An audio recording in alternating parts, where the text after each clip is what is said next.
So the first thing you need to do is you need to identify your unique value. The easiest way to do this is to literally just make a list of all the things that you like.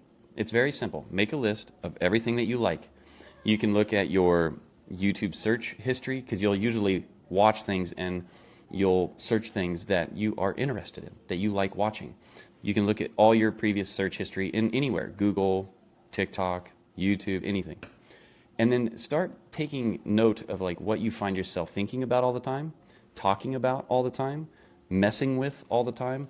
Where does most of your time go? That's going to tell you something that's, up your alley or what, that you like. And once you make this list, what you want to do is you want to look at that list and say, what could I talk about all of the time? What could I constantly talk about, or at least in 80% of the time I can still always talk about this. Like me, I love technology. I love playing around with like microphones, computers, the internet, traveling. I like to be able to work from anywhere. I like being able to mess around like this and do fun things. I like to talk to people, help people. So it all kind of comes full circle for me. Doing online business, selling my advice, teaching people seems to be the thing.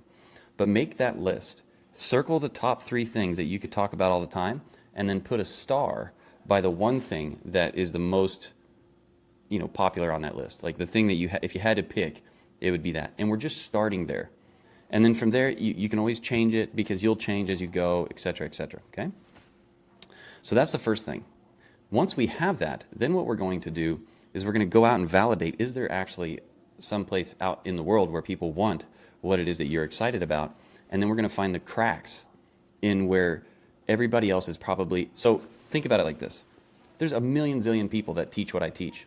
They show you how to do courses, membership programs, do online coaching and stuff like that. The difference is I do it my way, they do it their way.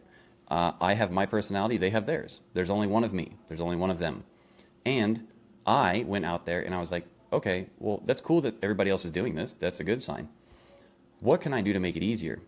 I thought, well, could I make it more fun? Yeah, I can be a little bit more lighthearted about it, not be so hypey, and just have fun. I could also simplify it. A lot of people wanted it simplified. And I didn't make this stuff up. I went out there and found it the way I'm going to show you how to find it. So you're not competing with anyone. You're literally just finding out where those things are still missing. Have you ever heard the saying where it's like, we don't make mousetraps, we make mousetraps better, or any version of that? We don't make movies, we make movies better. You're just looking for the cracks, and you can find them with ChatGPT. ChatGPT is like a calculator, right? A calculator helps us do math faster. ChatGPT helps us take information and make it more palatable, make it simpler. It helps us organize information. It helps us take big sets of like data or information and synthesize it really fast, make it more simple. But then you've got to deliver it. You have to help people with it. So you have to be really good at doing this. And that's, the point of this video here is find your specific market niche.